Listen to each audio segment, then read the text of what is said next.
Good Friday రోజున యేసుక్రీస్తు శిలువ పైన పలికిన 7 మాటల్లో మొదటి మాట, తండ్రి వీరేమి చేయుచున్నారో వీరెరుగరు గనక వీరిని క్షమించుము. లూకాసు వార్త 23వ అధ్యాయము 34వ వచనంలో ఇలాగూ వ్రాసి ఉన్నారు. వివరణ మరియు నేపథ్యము. అపరిమితమైన ప్రేమ. యేసు కల్వరిగిరిపై భయంకరమైన యాతన అనుభవిస్తూ తన చేతులకు మేకులు కొట్టిన వారిని, దూషించిన వారిని శపించకుండా వారి కోసము తండ్రి అయిన దేవునికి ప్రార్థన చేశారు.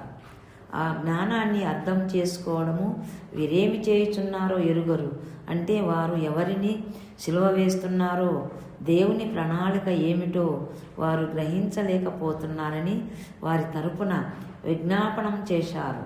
క్షమాపణ చరిత్ర. ఇది మానవాళి పాప క్షమాపణకు ఆయన శిలువపై చేసిన మొదటి కార్యము. ఈ మాట ద్వారా ఎంతటి పాపినైనా క్షమించే దేవుని కృప మనకు కనిపిస్తుంది. పశ్చాత్తాపము. ఈ ప్రార్థన విన్న దొంగలలో ఒకరు పశ్చాత్తాపడి రక్షణ పొందారు. తద్వారా శిలువ మరణం పాప విమోచనకు మార్గమైంది.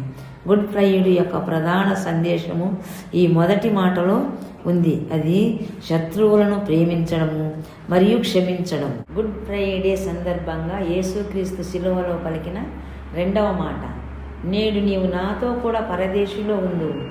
లూకాసు వార్త 23వ అధ్యాయము 43వ వచనంలో ఇది ఉన్నది. ఇది రక్షణ, క్షమాపణ మరియు నిష్పయతను తెలియజేస్తుంది. పశ్చాత్తాపడిన దొంగకు ఆయన వెంటనే నిత్య జీవాన్ని ప్రసాదించాడు.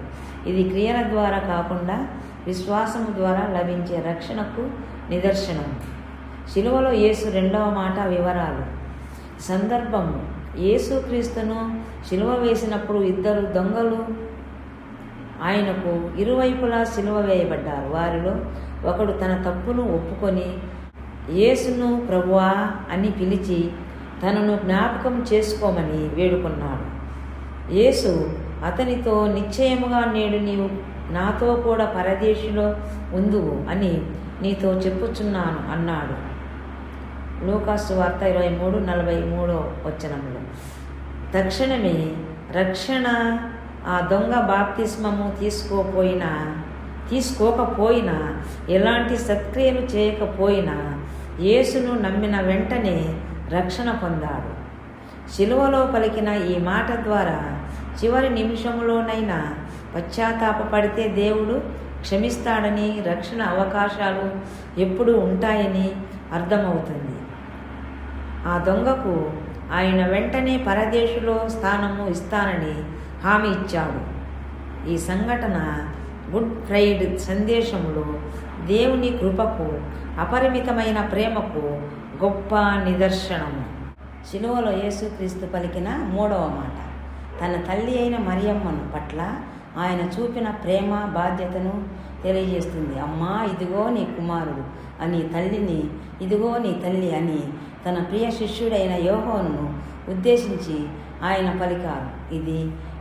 ఇది మానవీయ సంబంధాలను, తల్లి పట్ల బాధ్యతను గౌరవించే దైవిక ప్రేమకు నిదర్శనం. 3వ మాట, యేసు తన తల్లిని ఆమె చెంత నిలిచి ఉన్న తాను ప్రేమించిన శిష్యుని చూచి అమ్మా ఇదిగో నీ కుమారుడు అని తన తల్లితో చెప్పి ఆ శిష్యుని చూచి ఇదిగో నీ తల్లి అని చెప్పాను. యోహాను సువార్త 19వ అధ్యాయము 26-27 వచనాలు. మానవీయ బాధ్యత. శిలువ వేదనలో కూడా తన వృద్ధాపంలో ఉన్న తల్లి మరియమ్మ సంరక్షణ గురించి యేసు ఆలోచించారు. యోహాను తన తల్లిని తన సొంత తల్లిలా చూసుకుంటాడని నమ్మి ఆమెను యోహానుకు అప్పగించారు. ఆత్మీయ కుటుంబంలో నమ్మకము, ప్రేమ, పరస్పర బాధ్యత యొక్క ప్రాముఖ్యతను ఈ మాట తెలియజేస్తుంది. యేసుక్రీస్తు మానవాళి పాప పరిహారము కోసము శిలువపై బలియాగమైన మనకు రక్షణ, నిత్య జీవము అనుగ్రహించిన దినంగా గుడ్ ఫ్రైడేను క్రైస్తవులు ఆచరిస్తారు. ఈరోజు త్యాగానికి, ప్రేమకు దేవుని వాగ్దానానికి ప్రతీకారం. గుడ్ ఫ్రైడే సందర్భంగా యేసుక్రీస్తు శిలువపై పలికిన 7 మాటలలో 4వ మాట అత్యంత ఆత్మీయమైనది మరియు వేదనతో కూడినది. ఇది ఆయన దేవుని నుండి విడదీయబడిన రక్షణ. క్షణము మానవాళి పాప పరిహారాన్ని మోస్తున్న సమయం.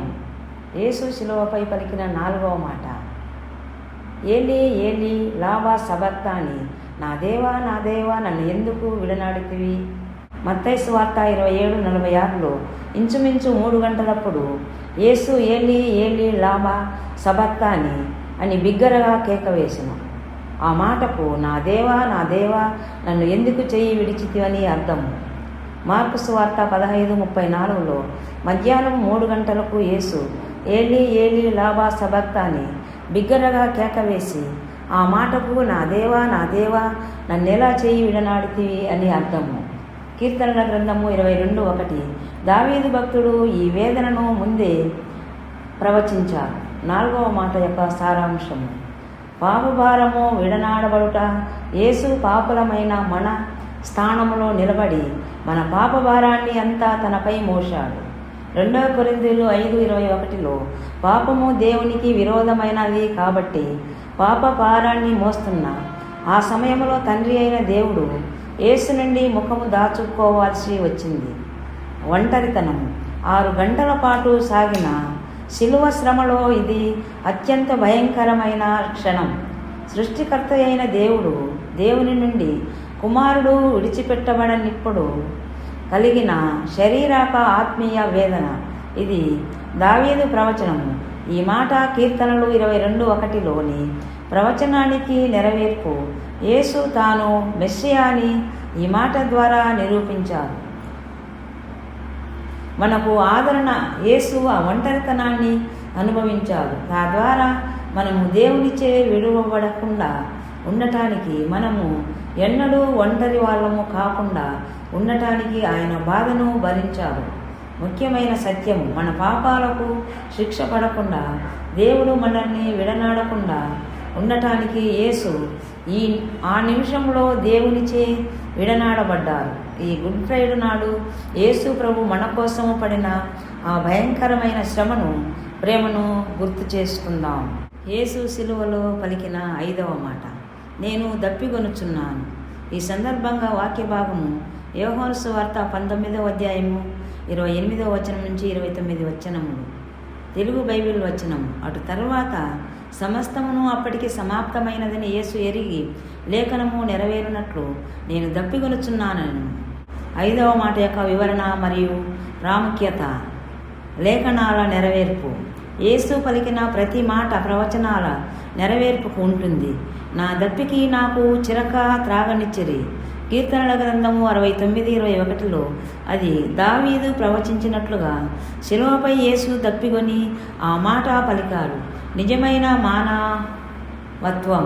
యేసు దేవుడే అయినప్పటికీ శిలువపై 6 గంటల పాటు రక్తాన్ని శక్తివంతా కోల్పోయి తీవ్రమైన దాహాన్ని అనుభవించిన నిజమైన మనిషిగా ఆయన ఆ మాట పలికారు. ఆయన శరీర శ్రమ ఎంత తీవ్రంగా ఉందో ఇది చూపిస్తుంది. నేను దప్పిగొనుచున్నాను అని అనడము అంటే మానవాళి యొక్క పాపపు భారాన్ని, పాపము వల్ల కలిగే ఆత్మీయ ఎండిపోవటానికి ఆయన తనపై తీసుకున్నారని అర్థం. మన పాపాల వల్ల కలిగే ఎడారి వంటి స్థితిని ఆయన అనుభవించారు.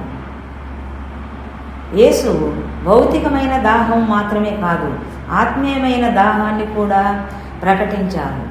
జీవ జలదాత అయిన ఆయన మనుషుల పాపాలను క్షమించి వారి ఆత్మలను తృప్తిపరచడానికి దాహంతో ఉన్నారు. గుడ్ ఫ్రైడే సందేశము 5వ మాట, మన దాహార్తిని, పాపపు స్థితిని తీర్చడానికి ఆయన శిలువపైన దాహంతో ఉన్నాడు. ఆయన మనకు జీవ జలమును ఇవ్వడానికి తన ప్రాణాన్ని సమర్పించాడు.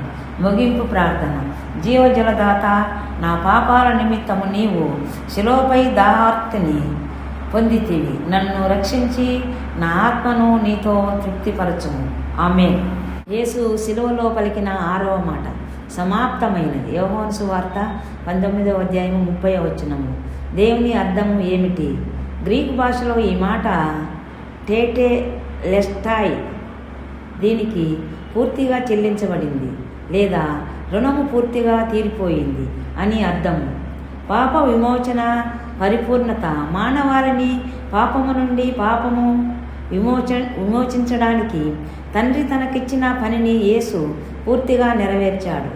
ప్రవచనాల నెరవేర్పు. పాత నిబంధనలో మెస్సియా గురించి చెప్పబడిన ప్రవచనాలన్నీ సిలువలో పూర్తయ్యాయి. సాతానుకు పైన విజయం. మానవుని పాప రుణాన్ని తన రక్తంతో తీర్చి సాతాను క్రియలను లయపరిచారు. 6వ మాటతో దేవుని వాక్యము. యేసు ఆ చిరక పుచ్చుకొని సమాప్తమైనదని చెప్పి తల వంచి ఆత్మను అప్పగించాడు.